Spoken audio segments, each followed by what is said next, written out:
Good morning. Hello, how are you doing?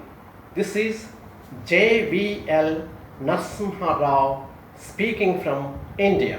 Okay, yesterday we dealt with how simple present or present simple can be used for different activities. Today, I would like you to know how simple present and present can be present progressive or present continuous tense can be used, but the use of simple present and present continuous is so difficult that even the native speakers find it difficult to use it correctly. Of course, in our day-to-day conversation, it may not be so important, but if you are preparing for a competitive examination or for facing an interview or something else, you must be very particular about the difference between simple present and continuous, especially with certain verbs, the list of which I will give you tomorrow, but today I would like to discuss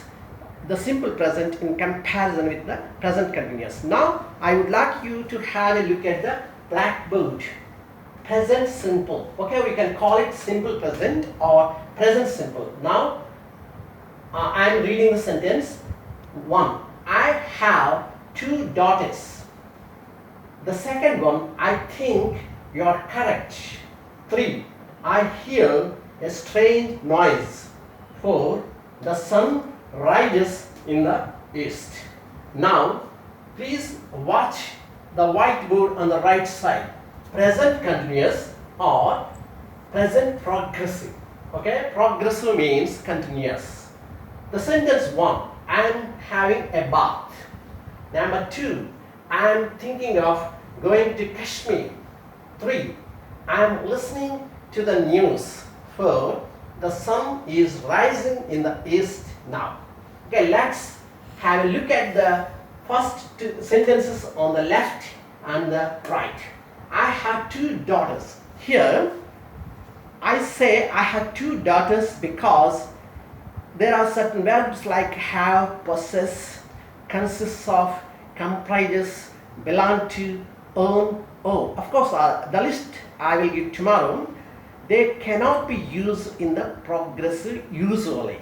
I have 2 daughters means I possess 2 daughters. You can't say I am having 2 daughters. But now look at the sentence.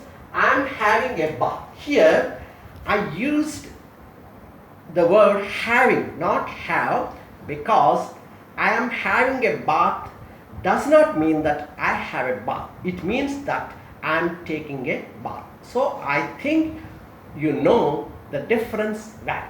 Now let's come to the second sentences on the left and the right. I think you are correct. Here I use the word think because there are certain words which are concerned with our mind. Think, know, understand, forget, remember, consider, regard. Of course, the list I will be giving tomorrow, that since they are concerned with the mind, so we generally don't use them in the progressive. I think you are correct means I am expressing my opinion. I should not say I am thinking that you are correct.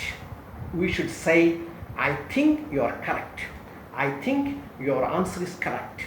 I think I will go to Kashmir tomorrow. Just it is an opinion. Okay, now look at the blackboard. I am thinking of going to Kashmir. It's not an opinion, it is an idea. Now I am thinking of going to Kashmir. In the similarly, I am thinking of improving my English. I am thinking of going to America.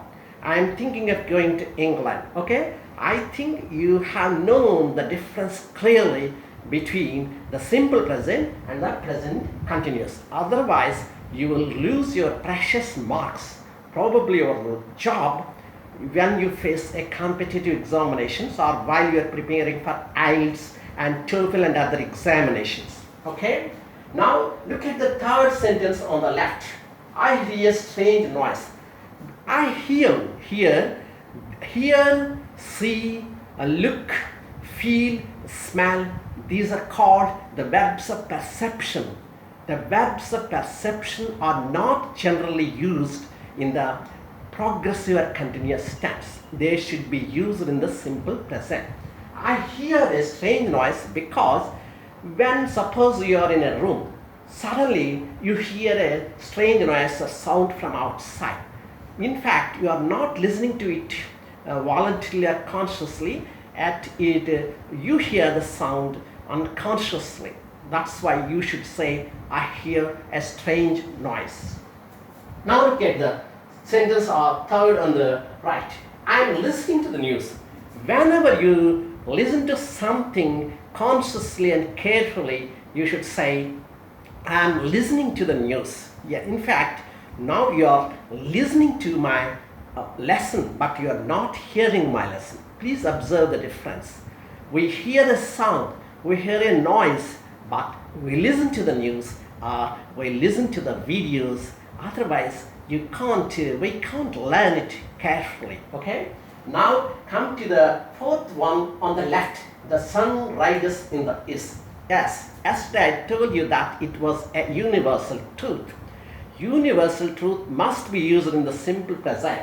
The sun rises in the, you should not say the sun is rising in the east. You should always say the sun rises in the east or the sun sets in the west. However, now look at the sentence here. The sun is rising in the east now. It is not a universal truth you are talking about. You are simply saying that the sun is rising. Yes, the sun rises in the east, but it is not a universal activity, universal truth. It is just an activity, or it looks like it is rising. So you should say the sun is rising. Look how the sun is rising. Yes, you should say. So I think you have understood it well, but it is not over. We need a lot of discussion on this topic because the difference between simple present and the present continuous is not so easy as we think. We need a lot of deliberation and discussion on this topic. Otherwise, you will be losing your precious marks or probably your job in the competitive examination. Bye. This is J.V. Narasimha Rao signing off for today. I will be meeting you tomorrow. Bye.